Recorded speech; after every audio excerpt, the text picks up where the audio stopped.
Salam, hər vaxtınız xeyir. Bugünkü dərsimizdə mən sizə sinifin idarə edilməsi mexanizmləri və strategiyaları haqqında məlumat verəcəm.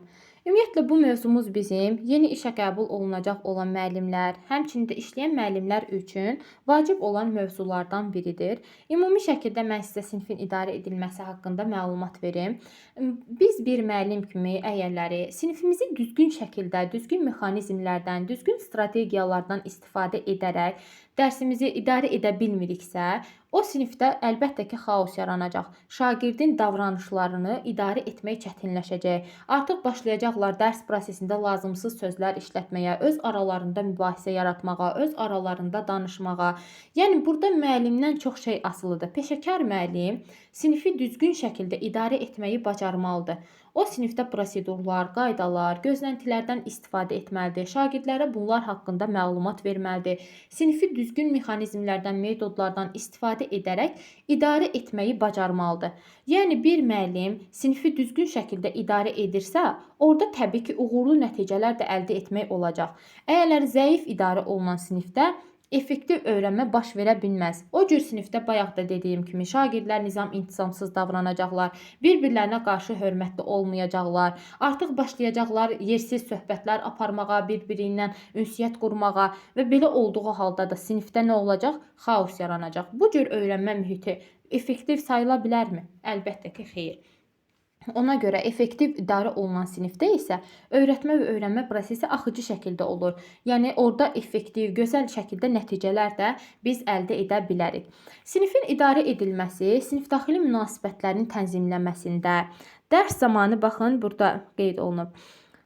Sinifdaxili münasibətlərin tənzimlənməsində, dərs zamanı vaxt itkisinin qarşısının alınmasına, ən əsası isə öyrənmə mühitinin səmərəli şəkildə qurulmasının əhəmiyyətli rol oynayır. Yəni bir müəllim sinifi düzgün şəkildə idarə edə bilirsə, orada sinif daxili münasibətlər tənzimlənəcək. Yəni artıq dərs zamanı vaxt itkisi olmayacaq. Ancaq dərs prosesində şagirdlərin fikri dərsə köklənmiş olacaq. Əlavə söhbətə, nə bilim bir-biri ilə qarşı söz atdı, mübahisələrə qoşuldu. Yəni bu kimi ayrı fəaliyyətlərə baş qoşmayacaqlar. Ona görə də düzgün şəkildə biz sinifin idarə edilməsi mexanizmlərdən istifadə etməliyik. Və bunun üçün də təbii ki, müəllimdən çox şey asılıdır. Müəllim peşəkar şəkildə hərəkət etməlidir. Müəllim düzgün şəkildə sinifi idarə etməyi bacarmalıdır. Ələ almağı bacarmalıdır sinifi. Bəs sinifin effektiv şəkildə idarə edilməsi üçün hansı strategiyalardan biz istifadə edə bilərik? Baxın, burada qeyd olunur. Gözlənti, prosedur, qayda, sinifdaxili konfliktlərin həll edilməsi və şəxsi nümunə. Sinifin effektiv şəkildə idarə edilməsi üçün hansı strategiyalardan biz istifadə edə bilərik? Təkrarlayın məndən. Gözlənti, prosedur, qayda, sinifdaxili konfliktlərin həll edilməsi və şəxsi nümunə. İndi hər biri haqqında ətraflı şəkildə mən sizə izah verəcəm. Birinci şəxsi nümunədən başlamaq istəyirəm. Şəxsi nümunə deyəndə biz bugünə kimi onsuz da əvvəlki dərslərimizdə bunu qeyd etmişdik ki, bir müəllim özü ilk əvvəl şagirdlərə nümunə olmağı bacarmalıdır, rol model olmalıdır, şəxsi nümunə olmalıdır.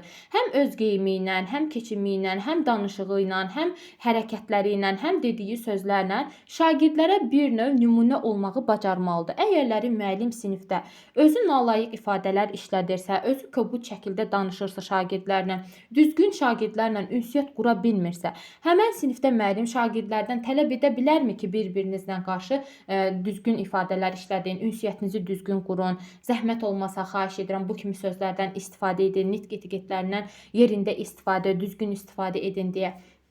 Əlbəttə ki, xeyr. Uşaq qayıdıb deyər ki, müəllim, bəs siz bizə niyə bu cür davranırsınız? Siz bizlə davranışda niyə bu cür hərəkətlərdən istifadə edirsiniz?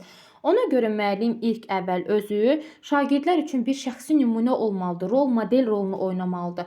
Yaxşı tərəfə şəxsi nümunə olmalıdır. Müəllim öz geyiminə, keçiminə, danışığına, davranışına, hərəkətlərinə, hər şeyə fikir verməlidir ki, şagirdlər də müəllimdən baxıb nə isə götürsünlər. Düzgün nümunə ola bilsin müəllim də şagirdlər üçün. Bu olur şəxsi nümunə. Sonra gəlir burada gözləntilər. Baxın, gözlənti deyəndə nə başa düşülür? Gözlənti mənim şagirddən gözlədiyim hərəkət və davranışlardır. Yəni bir müəllim kimi mən şagirdlərdən hansı davranışı gözləyirəm, şagirdlərimdən hansı hərəkətləri gözləyirəm. Yəni gözləntimiz, bizim şagirddən gözləntimiz nədirsə, o nəzərdə tutulur. Baxın, burada da qeyd olunur ki, müəllim şagirddə onun davranışı və fəaliyyətinin necə olması barədə ötürdüyü mesajdır. Yəni biz şagirdlərə bir mesaj ötürürük ki, uşaqlar, baxın, sizin davranışınız məktəbdə, sinifdə bu cür olmalıdır. Sizin fəaliyyətiniz bu olmalıdır. Sizdən biz bu hərəkətləri gözləyirik. Siz bu davranışları nümayiş etdirməlisiniz. Yəni bizim şagirddən gözlədiyimiz hərəkət və davranışlar haqqında şagirdə ötürdüyümüz mesaj nə oldu? Bu oldu bizim gözləntimiz. Və gözləntiyə aid nümunələr qeyd olunub. Baxın burada. Bunları yadda saxlamalısınız. Gözləntilər hansılardır? Hamıya hörmətlə yanaşın. Üstündən xətt çəkdim. Hamıya hörmətlə yanaşın birincisi. İkincisi məsuliyyətli olun. Üçüncüsü isə təhlükəsizliyə riayət edin. Baxın, bu 3 dənə gözlənti, indi hər bir gözləntinin içərisinə də daxil olanları mən sizə başa salacağam. Biz məsələn bu gözləntiləri uşaqlar üçün qoymuşuq da, düzdür? Hamıya hörmətlə yanaşın, məsuliyyətli olun, təhlükəsizliyə riayət edin. Əgərləri biz bu gözləntiləri şagirdlərə izah etməsək, onun mahiyyətini başa salmasaq, gözləntilərin nə olduğunu şagirdlərə başa salmasaq, bu sadəcə ümumi bir məsləhət xarakteri daşıyacaq. Yəni bugün şagirdə deyəcəyik, sabahları unudub gedəcək. Hə, müəllim məsləhət vermişdi. Sadəcə bir məsləhət xarakteri daşıyacaq. Ona görə də biz şagirdlərə bu gözləntiləri düzgün şəkildə çatdırıb, onları düzgün şəkildə, aydın şəkildə biz hər birinin izahını verməliyik. Baxın, burada da qeyd olunub. İndi hər bir gözləntinin içərisinə nələr daxildirsə. Baxın, birincisi biz dedik ki, hamıya hörmətlə yanaşın gözləntisi, düzdür? Bunun içərisində qeyd olunub, sakit işləyin və başqalarının rahat işləməsi üçün şərait yaradın. Başqaları danışanda diqqətlə dinləyin və sözünüz olanda əlinizi qaldırın, növbənizi gözləyin. Nəzakətli sözlərdən istifadə edin. Baxın, bu oldu hamıya hörmətlə yanaşın gözləntisi. Birinci, məsələn, biz şagirdə deyirik ki, uşaqlar, hamıya hörmətlə yanaşın. Bu gözləntini qoymuşuq. Hamıya hörmətlə yanaşın. Sadəcə bunu sözlü şəkildə deyirəm. Bu şagird üçün sadəcə bir məsləhət xarakteri daşıyacaq. Amma burada qeyd olunduğu kimi mən bu gözləntini şagirdlərə açıqlasam, onun içərisindən nələr daxildir? Məsələn, hamıya hörmətlə yanaşan gözləntinin içərisində sakit işləmək, başqalarının rahat işləməsi üçün şərait yaratmalısınız. Başqaları danışanda diqqətlə dinləməlisiniz. Əlinizi qaldırmalısınız sözünüz olanda, öz növbənizi gözləməlisiniz. Baxın, bunu aydın şəkildə mən şagirdlərə çatdırmalıyam, başa salmalıyam. İkincisi gəlir məsuliyyətli olun gözləntisi. Məsuliyyətli olun gözləntisində dərsə vaxtında gəlin. Yəni uşaqlara deyirik ki, məsuliyyətli olun, dərsə vaxtında gəlmək aiddir bura. Sinifə girərkən bütün materialların yerində olmasına əmin olun. Verilən bütün tapşırıqları vaxtında yerinə yetirin. Bir də ki, fikir versinizsə, inkar cümlələrdən biz istifadə etməməliyik. Təsdiq cümlələrindən istifadə etməliyik. Baxın, burada dərsə vaxtında gəlin deyir. Məsələn, dərsə gecikməz olmaz. Yox, bu formada biz yazmamalıyıq. Dərsə gecikmək olmaz. Artıq inkar formasında işləndi də bu. Onun əvəzinə dərsə vaxtında gəlin deyə bilərik. Sinifdə məsələn qaçmaq olmaz. Qaçmayın yerinə. Dəhlizdə biz ancaq sinifdə və dəhlizdə yeriyirik. Bu formada sözlərdən, gözləntilərdən istifadə edə bilərik. Yəni bir sözlə inkar cümlələrindən yox, təsdiq cümlələrindən istifadə edəndə daha effektiv nəticə əldə etmək olur. Sonra üçüncü gəlir burada təhlükəsizliyə riayət edin. Burada məsuliyyətli olun yazılıb, onu silək, çaşıb yazıblar. Onun əvəzinə yəni təhlükəsizliyə riayət edin olmalıydı orada. Sinifdə və dəhlizdə yeriyin, əl və ayaq hərəkətlərinizə nəzarət edin. Hər hansı hadisə baş verdikdə dərhal müəllimlərinizə və yaxınlıqdakı böyüklərə məlumat verin. Bu oldu bizim gözləntilərimiz. Baxın, bir də bu gözləntiləri yadda saxlayarsınız. Hamıya hörmətlə yanaşın içərisində gözləntisinə aid olanlar bunlardır. Məsuliyyətli olun gözləntisinə aid olan bunlardır. Təhlükəsizliyə riayət edin gözləntisinə aid olan bunlardır. Yəni hər birinin içərisinə aid olanları yadda saxlayın. Çünki sizə dərsə vaxtında gəlin deyə yazılıb, bu hansı gözləntiyə aiddir deyə sual verilə bilər. Ona görə bu məsuliyyətli olun gözləntisinə aiddir. Hər birini bilməlisiniz. Bunlar oldu nə? Bizim gözləntilərimiz. İndi isə danışaq biz qaydalardan danışaq. Qaydalar deyəndə nə başa düşülür? Qaydalar biraz gözləntilərin daha sərt formasıdır. Biz ilk əvvəl gözləntilər müəyyənləşdiririk, gözləntiləri şagirdlərə başa salırıq, davranış pozuntuları olmasın deyə. Əgərləri gözləntilərimiz bizim effektiv şəkildə nəticə verməsə, görür ki, müəllim prosesi idarə edə bilmir, şagirdlə bu haqqda danışmalıdır, nəticə vermirsə şagirdin valideynləri ilə söhbət apara bilər, müzakirə apara bilər. Ən sonda isə müəllim qaydalar tərtib etməlidir. Yəni qaydalar biraz gözləntilərin daha sərt forması deyə bilərik. Və qaydaları da tərtib eləyəndə bir sıra xüsusiyyətlərə biz diqqət yetirməliyik. Burada qeyd olunanlar ümumiyyətlə sinif qaydalarını müəllim şagirdlərin özləri ilə bir yerdə belə deyim ki, onları tərtib etməlidir. Çünki şagirdlərin özləri ilə bu prosesdə özləri də iştirak edəndə həmin qaydalara daha yaxşı əməl edirlər. Həmçində dərs ilinin əvvəlində bu qaydaları hazırlayıb sinifdə bir yerdən alsaq daha effektiv ola bilər. Çünki şagirdlərin həm özləri ilə hazırlayanda, həm də o qaydaları gözlə görə biləcəyimiz bir yerdə sinifdə saxladıqda şagirdlər hər dəfə onları xatırlayır və onlara əməl etməyə çalışırlar. Həmçinin də şagirdlərin özləri bunu hazırladıqda özləri hazırladığına daha əməl etməyə çalışırlar. Yəni buna can atırlar. Həmçində ki biz sinif qaydalarını mütləq şəkildə şagirdlərlə müzakirə etməliyik. Yəni bu qaydaları biz şagirdləri sadəcə cəzalandırmaq üçün deyil, sinifdəki davranış sərhədlərini müəyyənləşdirməklə, onlar arasında konflikt baş verməsin deyə onu başa salmalıyıq. O məqsədlə onları belə deyim ki, qaydaların qoyduğunu biz onlara başa salmalıyıq. Və qaydaları da tərtib edərkən İnkar cümlələrindən yox, bayaq da mən sizə demişdim gözləntilərdə, yəni neqativ şəkildə inkar cümlələrindən yox, olmaz kimi cümlələrdən, sözlərdən biz istifadə etməməliyik. Təsdiq cümlələri istifadə etməliyik. Məsələn, bayaq dediyim kimi qaçmaq olmaz cümləsi əvəzinə biz məktəbdə ancaq yeri kimi cümlə quruluşlarından istifadə edə bilərik. Yəni bir sözlə pozitiv şəkildə yazılmış qaydalar olanda şagirdlər artıq onlara əməl etməyə çalışırlar. Amma neqativ sözlərdən yox, olmaz, bu kimi sözlər istifadə edəndə onlar o qaydaları da əməl etmək istəmirlər. Həmçində sinif qaydalarını yadda saxlamaq üçün bayaq dediyim kimi sinif otağının görünən bir yerindən o qaydaları asmalıyıq ki, şagirdlər onları asanlıqla görə bilsinlər və o qaydaları xatırlasınlar. Həm özləri görüb, həm də müəllim də o qaydaları şagirdlərə xatırlamalıdır. Və qaydaları tərtib etmək üçün biz nələrə diqqət yetirməliyik? Baxaq indi burada yazılanlara. Qaydalar şagirdlərin, yəni şagirdlərdən nəyə əməl etmələri gözlənilir? Yəni biz qaydalar qoymaqla şagirdlərimizdən nəyə əməl etməklərini olduğunu onlara açıq şəkildə bildirməliyik ki, uşaqlar biz bu qaydaları qoymuşuq, siz də bu qaydalara əməl etməlisiniz. Bu qaydalar yəni sizin üçün hazırlanıb və siz də bu qaydalara əməl etməlisiniz. İkincisi müsbət nəticə, üçüncüsü isə mənfi nəticə. Qoyulmuş qaydanın həm müsbət nəticəsi olur, həm mənfi nəticəsi olur. Müsbət nəticə, yəni şagird müvafiq qaydada davranış nümayiş etdirərsə nə əldə edəcək? Yəni ki, bizim qoyulmuş qaydaların sonu ya müsbət nəticə ilə bitir, ya mənfi nəticə ilə. Müsbət nəticə dedikdə biz əvvəlcədən hazırladığımız o qaydalara şagirdlər əməl edirlərsə həmin o qaydalara müsbət nəticələnir. Yox, əgərləri həmin qaydaları həmişə pozursa, qaydalara riayət etmirlərsə, mənfi ilə nəticələnəcək. Əgərləri qayda pozuntuları edirsə hər dəfə bu belə deyim ki, qaydalara əməl etmirsə şagirdlər, dərsin gedişatını pozmadan, şagirdlərin işinə mane olmadan o qayda pozuntusu edən uşaqlara müəllim reaksiya verməlidir.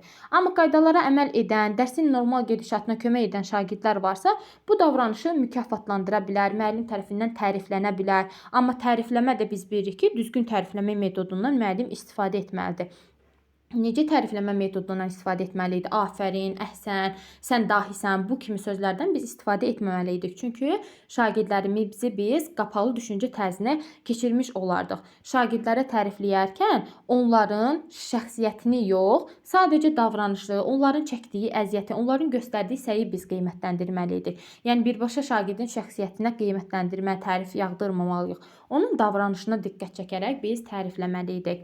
Yəni düzgün tərifləmə, emosiyalara yönəlik rəylərdən, təriflərdən biz istifadə etməməliydik. İdraki fəaliyyətinə, onun çəkdiyi əziyyətə, onun yəni sırf burada qaydaları məsələn əməl edirsə, qaydalara riayət edirsə, onun davranışına diqqət çəkərək biz tərifləmə edə bilərik.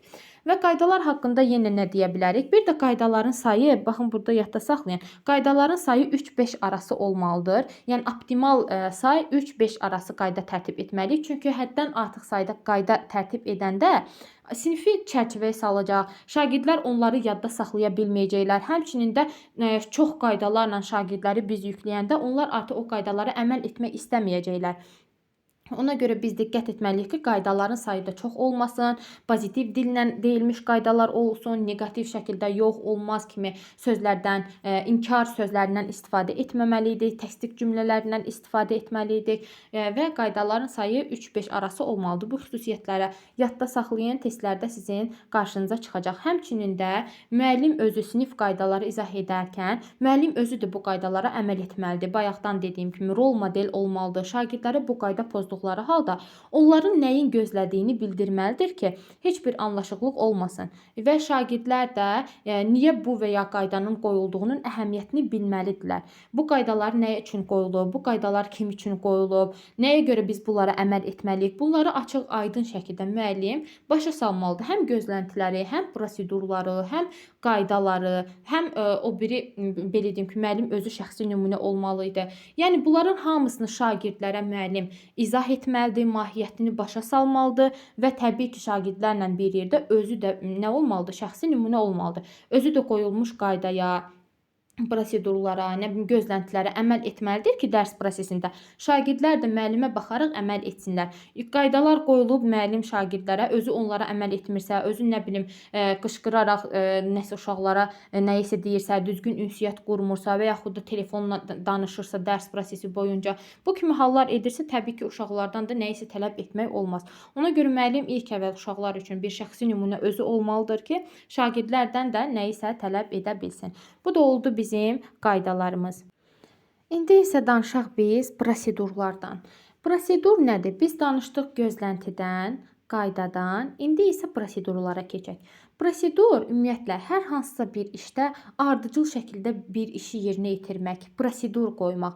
Gündəlik həyatda da biz prosedurlardan onsuz da istifadə edirik. Bir işi ardıcıl şəkildə, ardıcıllıqla həyata keçirməli olduğumuz şeylər bu bizim prosedur, yəni əvvəlcədən bir prosedur tətbiq edirik, düzdür?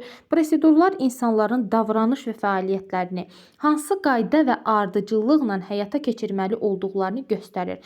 Baxın, bunun şəkildə də burada da nümunə kimi verilir. Adi biz marketlərə daxil oluruq. Marketə giriş qapısından daxil oluruq. Hansı tərəfdən çıxırıqsa, yəni çıxış qapısı olur. Ardıcıl şəkildə məsələn insanlar kasaya doğru gedirlər. Yəni bu bir prosedurdur. Burada qarma qarışıqlıq olmur ki, məsələn çıxış qapısından girərək, nə bilim, növbəni gözləmədən kasaya özü yaxınlaşmaq olsun. Yəni hər bir işdə, gündəlik həyatda da prosedur, bir ardıcıl şəkildə biz bir işi yerinə yetirməliyik. Və yaxud da burada da görürsünüz ki, təyyarə ilə səfər edərkən hava limanında qeydiyyatdan keçmə prosesidir. Burada da bir ardıcıllıq var. İnsanlar növbə ilə hərə öz növbəsini gözləyir və ardıcıl şəkildə hərə öz fəaliyyətlərini yerinə yetirir. Yəni prosedurlar bir işi, insanın davranış və fəaliyyətlərini hansı qayda və ardıcıllıqla həyata keçirməli olduqlarını göstərir. Yəni gündəlik həyatımızda da biz prosedurlardan istifadə edirik. Prosedur tətbiq eləyərək bir işi yerinə yetirəndə daha rahat və axıcı olur işlərimiz.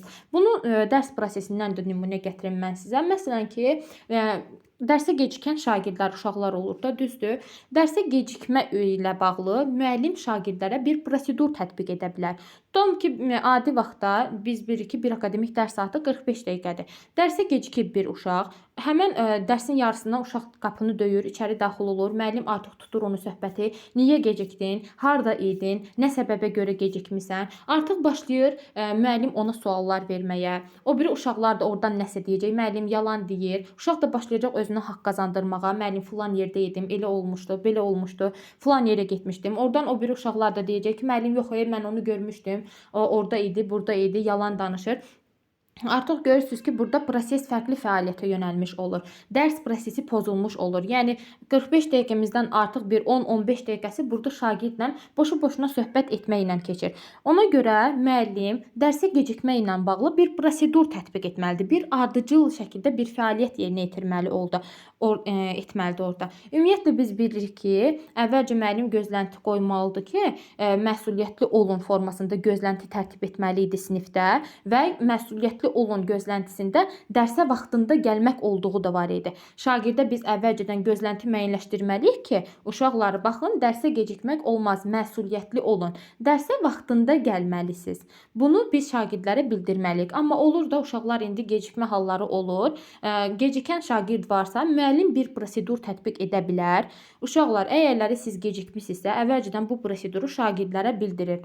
Dərsə gecikmisinizsə, sakitcə sinifə daxil olursunuz, yerinizə keçirsiniz və dərs prosesinə qoşulursunuz. Ya müəllimlə, ya uşaqlarla danışmırsınız, prosesə maneçilik törətmirsiniz. Sinifə gecikmisinizsə, görürsünüz ki, müəllim orada dərsini izah edir. Siz sakitcə sinifə daxil olursunuz, yerinizə keçirsiniz və dərsə qoşulursunuz. Yox, hər dəfə artıq şagird dərsə gecikən bir şagird varsa, hər dəfə görürsünüz ki, yəni dərs prosesinə qoşulmur. Həmin şagirdlə əlbəttə ki, davamlı şəkildə dərsə gecikirsə, dərsdən sonra o şagirdlə söhbət aparmalıdır, problemin nə olduğunu öyrənməlidir, həll yolları irəli sürməlidir. Yəni əlindən gələn köməkliyi etməlidir müəllim. Ona görə şagirdləri biz belə deyim ki, hər dəfə onların göstərdiyi davranışa görə qınamamalıyıq, mühakimə etməməliyik, onları başa düşməliyik. Hər dəfə nə bilim bir problem, əgərləri uşaq hər dəfə dərsə gecikirsə, deməli bir problem var da, onun altında yatan bir problemi var.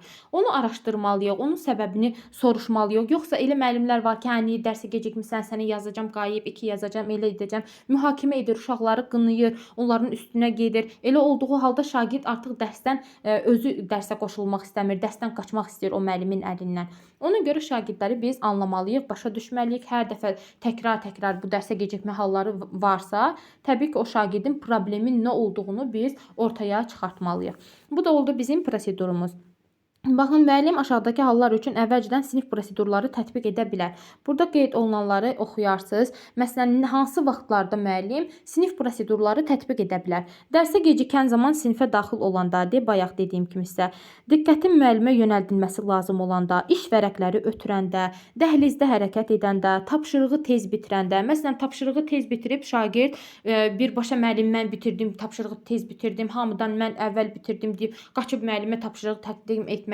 Bu kimi hallar düzgün deyil. Artıq o biri şagirdlər də belə deyim ki, fikrini yayındırmış olacaq. Tez bitiribsə sakitcə öz yerində gözləməlidir və yaxud da sakitcə o birilərinə maneçilik törətmədən gözləməlidir. Ruçkasına, qələmini qoya bilər. İndi müəllim əvvəlcədən öz prosedurunu onlara başa salmalıdır ki, sən tapşırığı tez bitirmisənsə, o birilərə maneçilik törətmək olmaz deyə. Sonra hansı müəllim sinifdə olmayanda, sinif müzakirələrində iştirak edəndə, əməkdaşlıq şəraitində, sual verəndə, təhlükəli hallar baş verəndə, zəlzələ, yanğın zamanı, baxın, zəlzələ olanda, yanğın zamanı uşaqlar panikaya düşüb bir-birinə zərər verə bilər, sinifdən hərə özü tez çıxmaq istəyə bilər. Ona görə bu cür hallar olanda müəllim onlara prosedur tətbiq etməlidir. Əvvəlcədən onları izah etməlidir, başa salmalıdır ki, bu cür hadisə baş versə, siz nə cür hərəkət etməlisiniz? Yəni prosedur qoymalıdır. Bir proses ardıcıl şəkildə, qayda və ardıcıllıqla həyata keçirməli olan xüsusiyyətlər, prosedurlardır. Sonra burada nələr var? Baxın, burada mən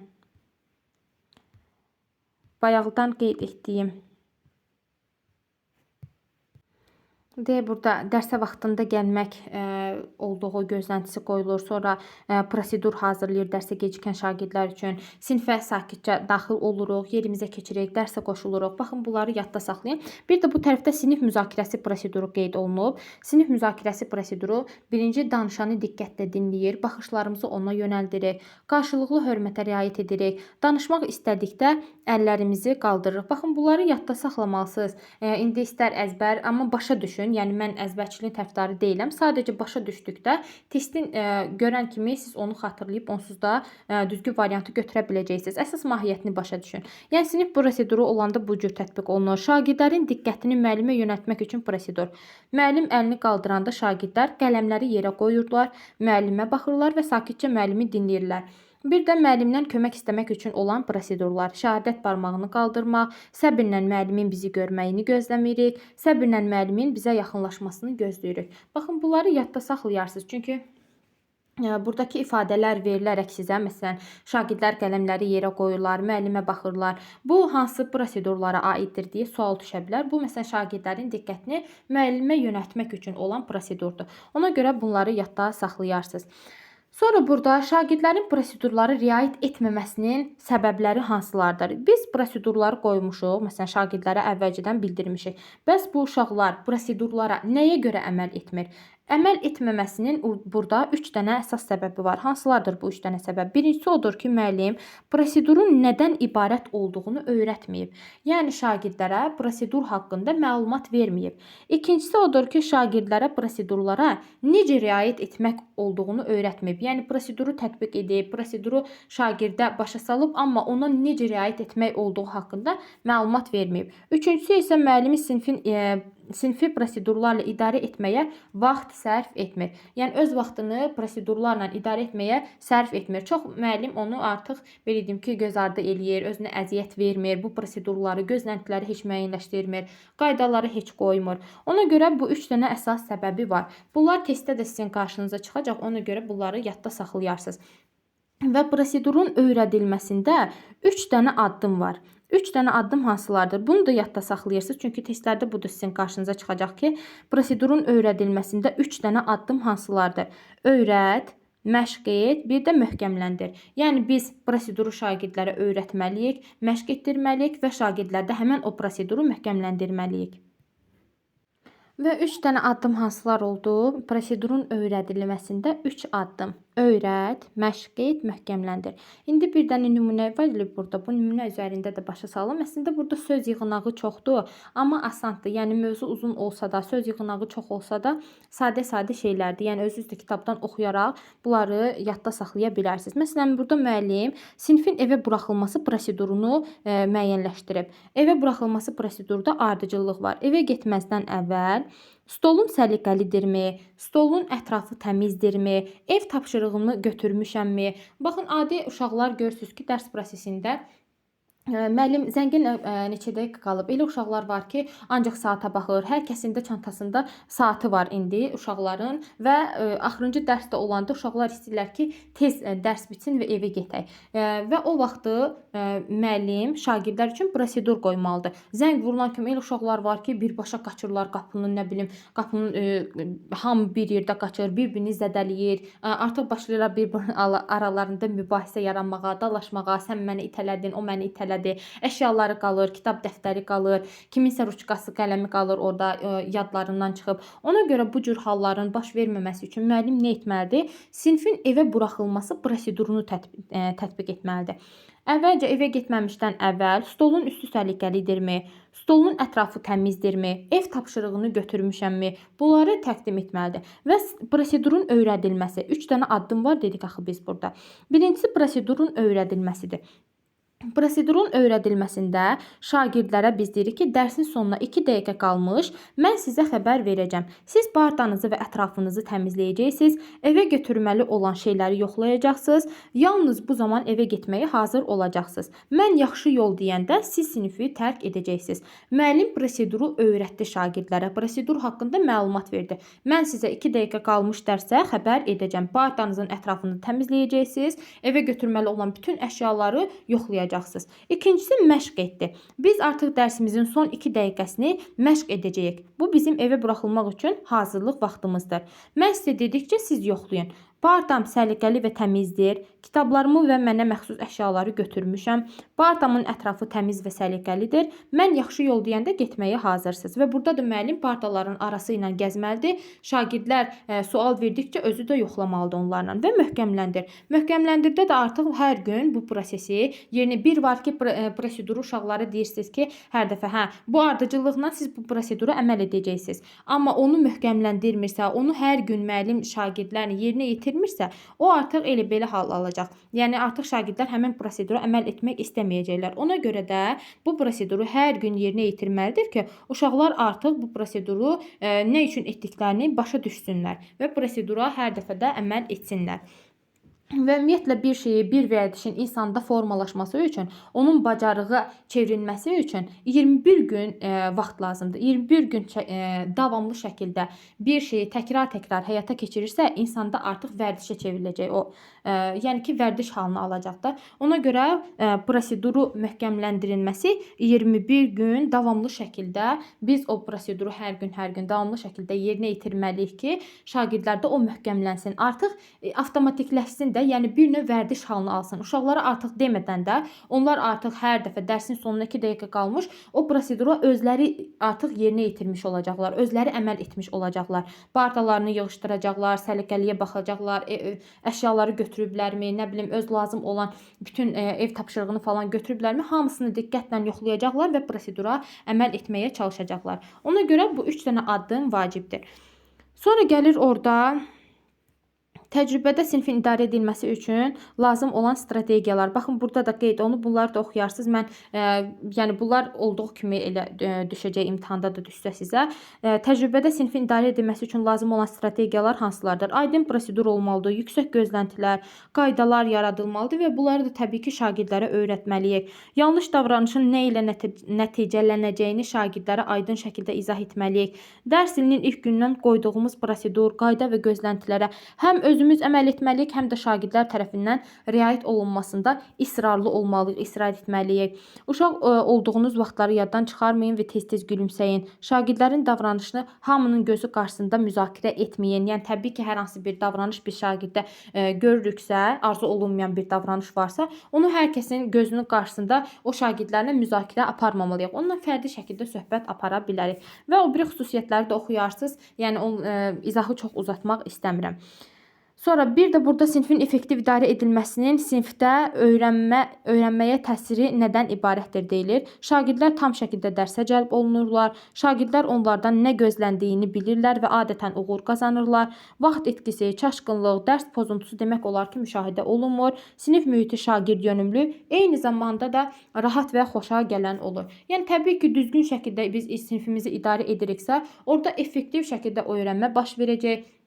Şagirdlər arasında belə deyim ki, dərs pozuntuları, qayda pozuntuları olmayacaq, vaxt itkisi olmayacaq. Şagirdlər tam şəkildə dərsə cəlb olunacaqlar. Artıq hər kəs bilir ki, bu qaydanı pozsam məni nə gözləyir? Yəni sonda mənim mənfi nəticəni gözlədiyini bilir. Qaydanı əməl etsəm məni müsbət gözlənti gözləyir. Yəni bunların hamısını artıq şagird bilir. Ona görə sinifi effektiv idarə edilməsinin çox uşaqlara öyrənmə prosesinə təsiri çoxdur.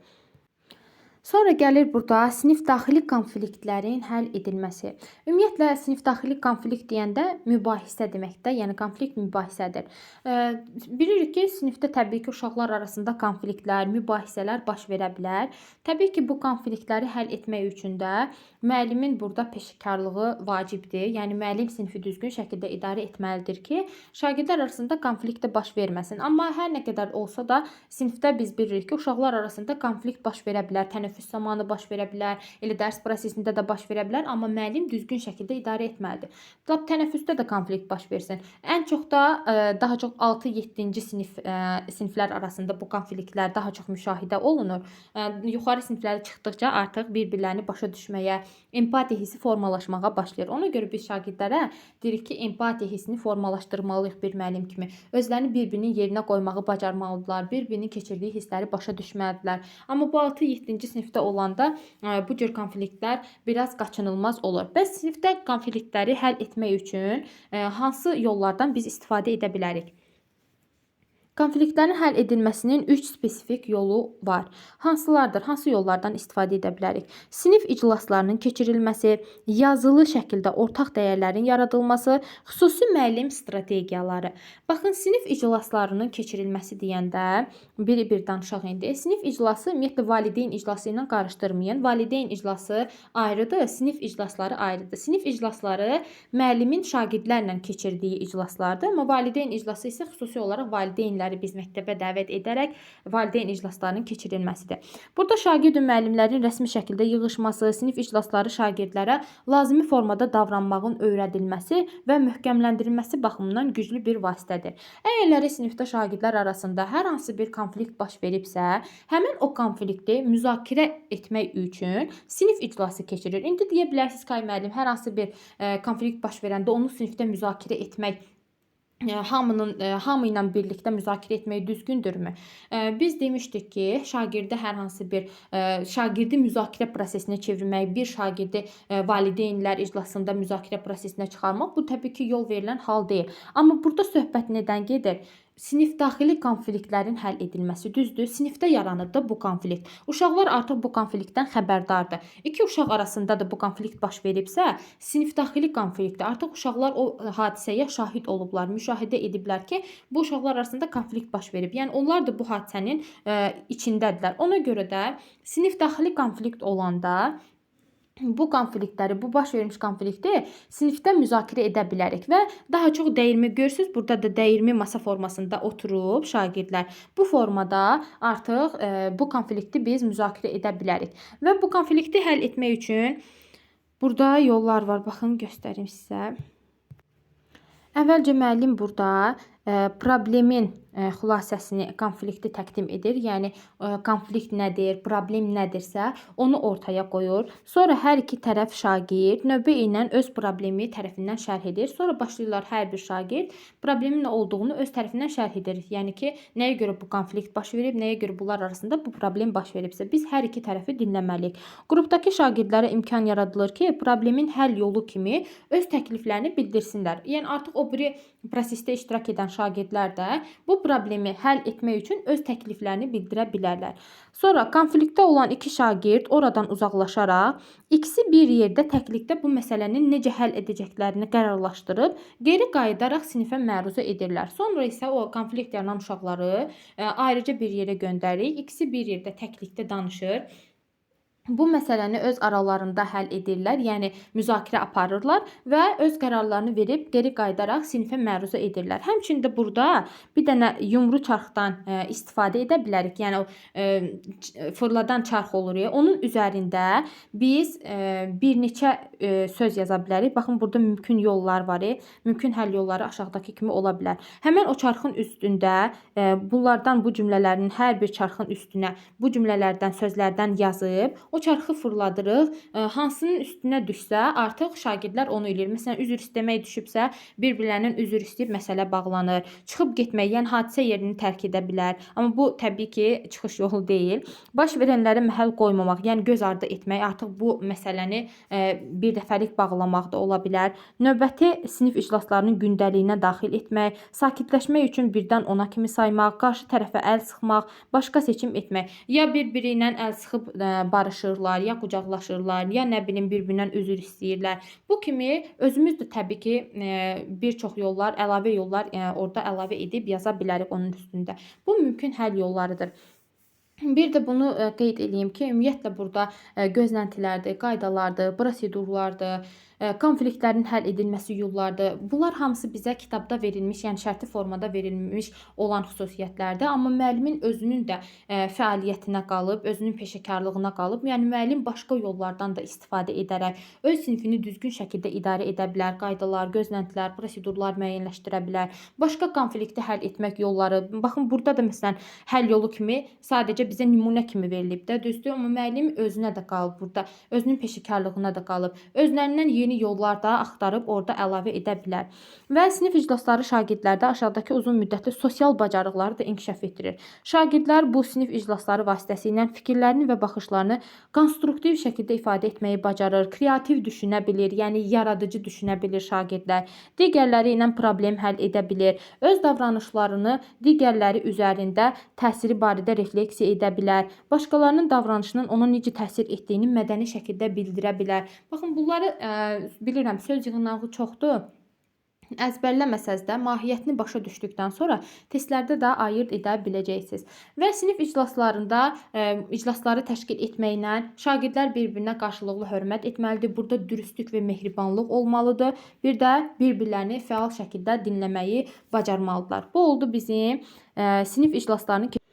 Sonra gəlir burada ortaq dəyərlərin yaradılması. Ortaq dəyərlərin yaradılması yazılı şəkildə ortaq dəyərlərin yaradılmasıdır. Bəzən testlərdə sizi çaşdırmaq üçün şifahi ortaq dəyərlərin yazılması, yaradılması kimi qarşınıza çıxa bilər. O vaxtı səhv götürəcəksiniz. Çünki burada yazılı şəkildə olur və bu da konfliktlərin həll edilməsində əhəmiyyətli rol oynayır və şagirdlər burada bir-birlərinə necə davranmalı olduqlarını qeyd edirlər. Yəni şagirdlər burada məsuliyyət daşıyırlar bir-birlərindən. Hansı məqamlarda biz bir-birimizə necə davranmalıyıqsa, onlar haqqında yazılı dəyərlər formalaşdırırlar. Məsuliyyətlərimiz barədə ortaq qərarlarımız bu həm sinif üçün ola bilər, həm də şəxslər üçün ola bilər. Burada yazılanları da oxuyarsınız. Mən çox uzun-uzadı danışıb uzatmaq istəmirəm izahımızı. Sonra gələk burada sinifdə davranışla bağlı problemlərlə məşğul olarkən müəllimlər iki cür yanaşma göstərə bilər. Baxın, bunlar vacibdir. Testlərdə də ən çox bunlardan qarşınıza çıxacaq.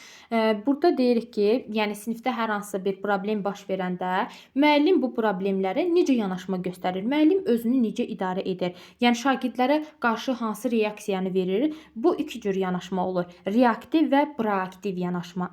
İndi reaktiv nədir, proaktiv nədir? Mən sizə bunu başa salacağam. Biz müəllim üslubları keçmişdik ki, sizlə avtoritar üslub, demokratik üslub.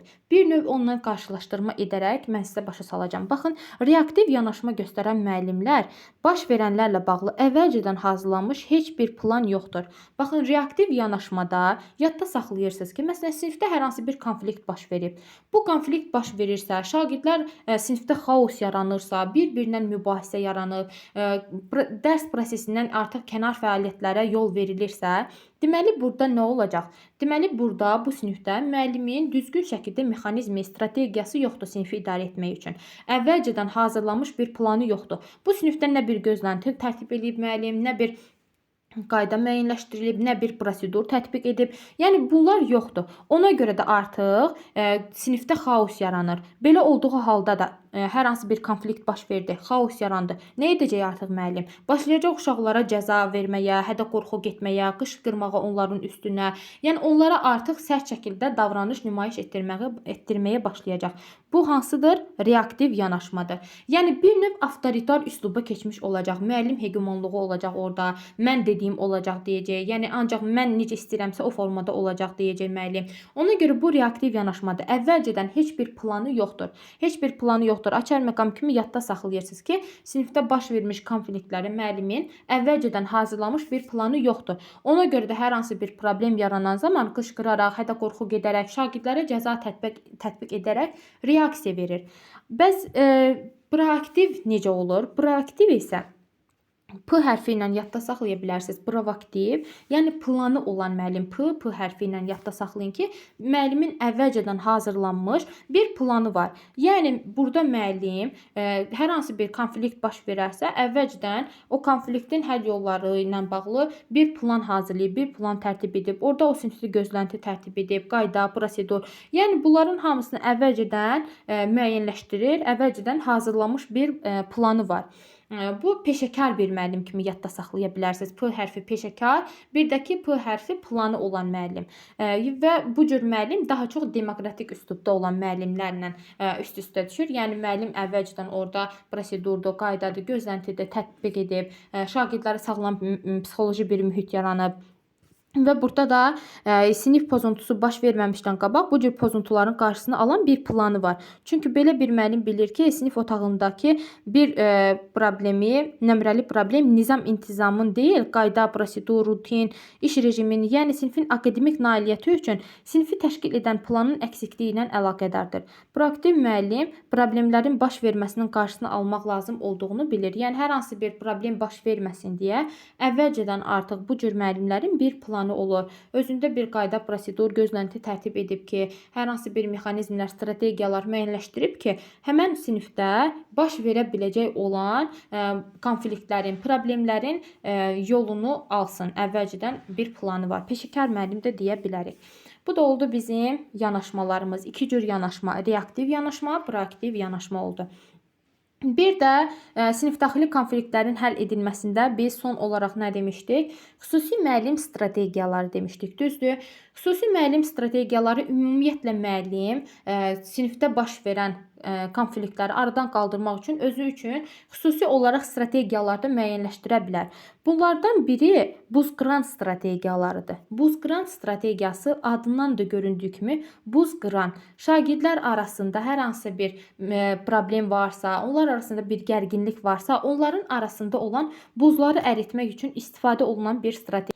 Baxın, burada da buz qıran strategiyası şagird-şagird, müəllim-şagird münasibətlərini tənzimləmək üçün istifadə olunan effektiv strategiyalardan biridir. Baxın, həm testlərdə də qarşınıza çıxacaq, həm şagird-şagird münasibətlərini qaydaya salır, həm də müəllim-şagird münasibətlərini tənzimləmək üçün istifadə olunur. Bu strategiyanın əsas məqsədi ondan ibarətdir ki, şagirdlər bir-birini tanısınlar, yaxından tanış olsunlar, bir-birindən empatiya qursunlar. Yəni ki, biz buz qıran strategiyalarından istifadə etməklə şagirdlərin bir-birinə qarşı empatiya hissini də formalaşdırırıq.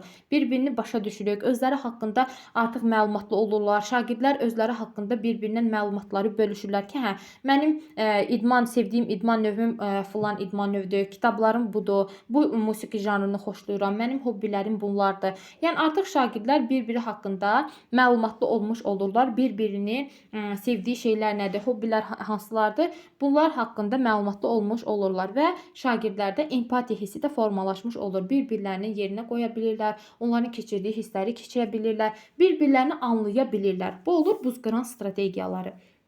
Və buz qıran strategiyalarının bir sıra üstünlükləri var.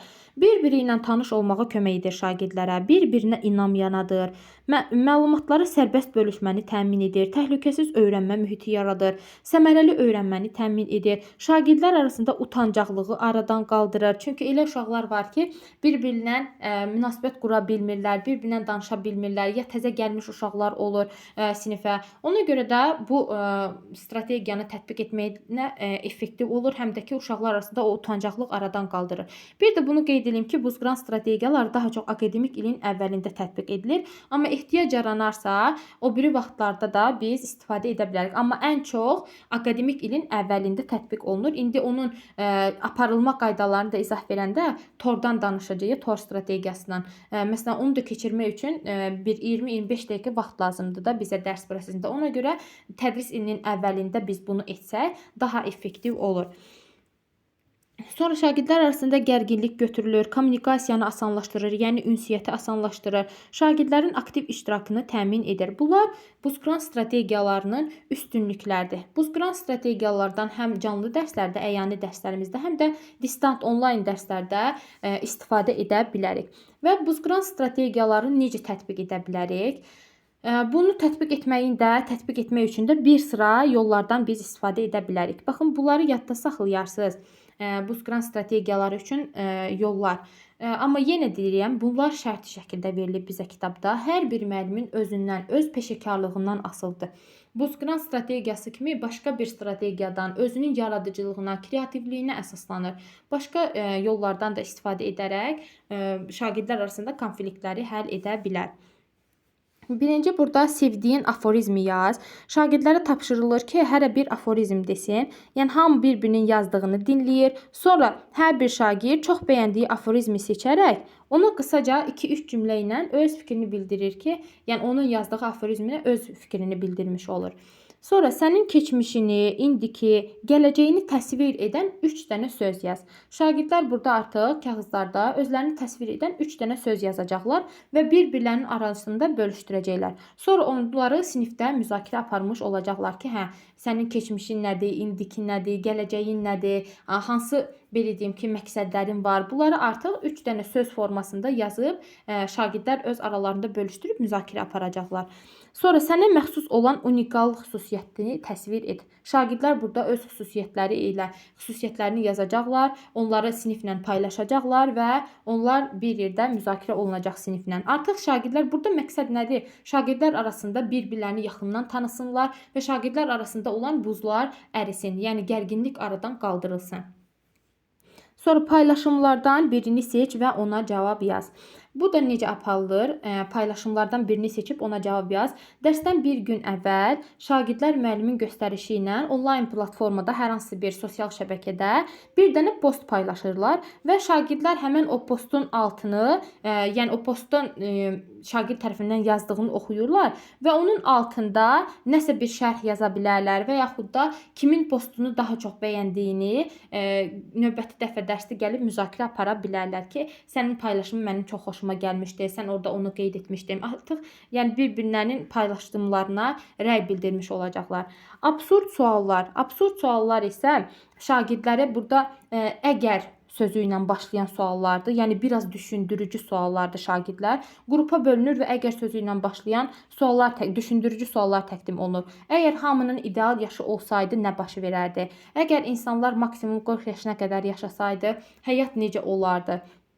Artıq burada şagirdlər öz emosiyalarını biruzə verməyi bacaracaqlar, bir-birinə münasibət verəcəklər və bu verilən sualları bir-biri ilə müzakirə aparacaqlar və öz cavablarını təqdim etmiş olacaqlar və burada da 10 dəqiqə vaxt aparılır. Yenə deyirəm, bunlar şərti şəkildə verilib, hər bir müəllimin öz yaradıcılığına qalıb. İndi TOR strategiyasından danışacağam sizə.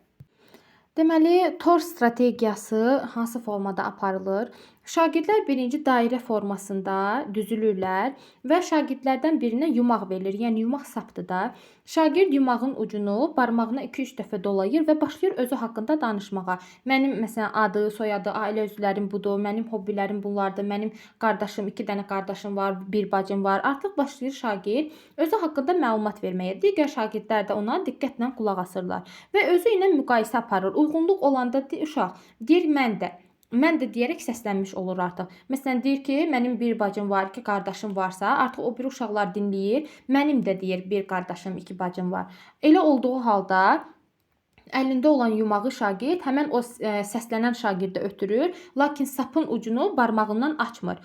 Və növbəti şagirdə eyni qaydada artıq sapı öz barmağına doluyur və başlayır özü haqqında danışmağa, nə bilim öz həyatı haqqında danışmağa və nəticədə bu şagirdlər bir-birinə sapla bağlı olur. Eyni qayda ilə o biri şagirdlərə də bu sap ötürülür, başlayır hərə özü haqqında məlumat verməyə. Ortaq xüsusiyyətlər olanda o biri şagirdlər də deyir, məndə də bu xüsusiyyətlər var. Belə olduğu halda bu sap artıq bir-bir şagird yumaq əlindəki olan şagirdlərin bir-birinə ötürülür və hər bir şagirdin barmağına dolanmış olur. Belə olduğu halda artıq şagirdlər dairə kimi düzülmüşdür və ortada bir dənə tor, yəni hörümçək toru kimi bir tor əmələ gəlmiş olur. Sonra isə müəllim əvvəlcədən hazırlamış bir dənə şar şagirdlərə göstərir və şarın üzərində yapışqanlı kağızlar yapışdırılıb və hər kağızın üzərindədir müəllim şagirdləri narahat edən bir qorxu hissi yazır. Məsələn, imtahandan kəsilmək hissi varsa, qaranlıqdan qorxmaq hissi varsa, təklik onları qorxudursa və s.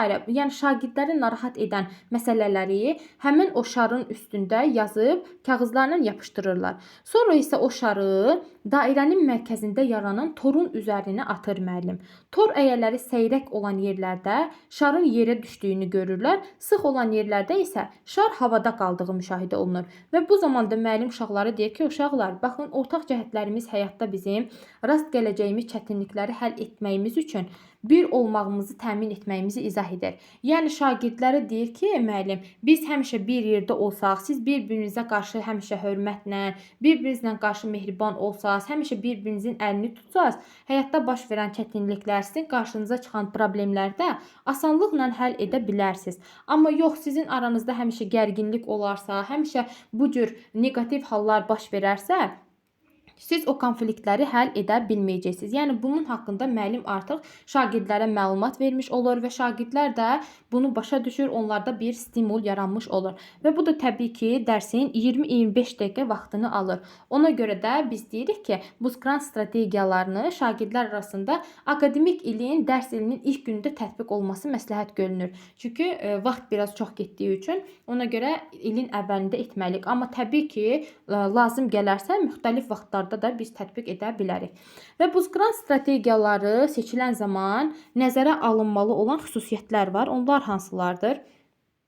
seçdiyimiz strategiya sinifimizə nə dərəcədə uyğundur? Yəni biz hər hansı bir strategiya seçiriksə, o bizim sinifimizə uyğun olmalıdır, şagirdlərin sayına uyğun olmalıdır, bilik səviyyəsinə uyğun olmalıdır. Məsələn, sinifdə 2-3 dənə şagird varsa, biz o TOR strategiyasından məsələn istifadə edə bilmərik. Sinifdə şagird sayı çox olmalıdır ki, biz o strategiyadan istifadə edə bilək. Sonra strategiyanın prosedurunu əvvəlcədən planlaşdırmaq. Yəni əvvəlcədən bir planımız olmasa, belə deyim ki, orada kifayət qədər yer yoxdursa sinifdə, lazım olan materiallar əvvəlcədən hazır deyilsə, vaxtın nəzərə alınması yoxdursa, belə deyim ki, effektiv nəticə verməyəcək. Ona görə strategiyanın prosedurunu əvvəlcədən biz planlı şəkildə planlayıb getməliyik. Bir də çeviklik strategiyası.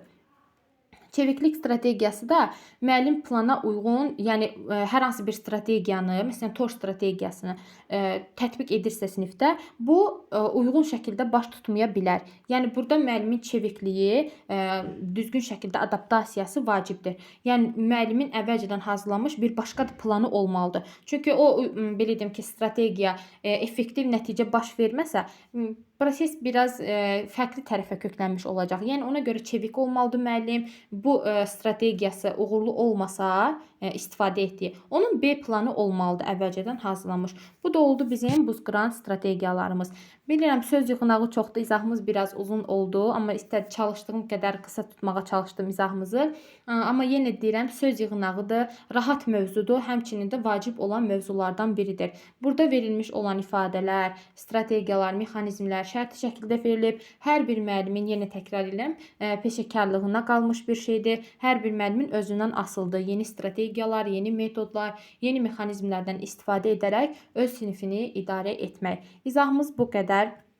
Bəyənməyi, paylaşmağı, rəy yazmağı unutmayaq. Sağ olun.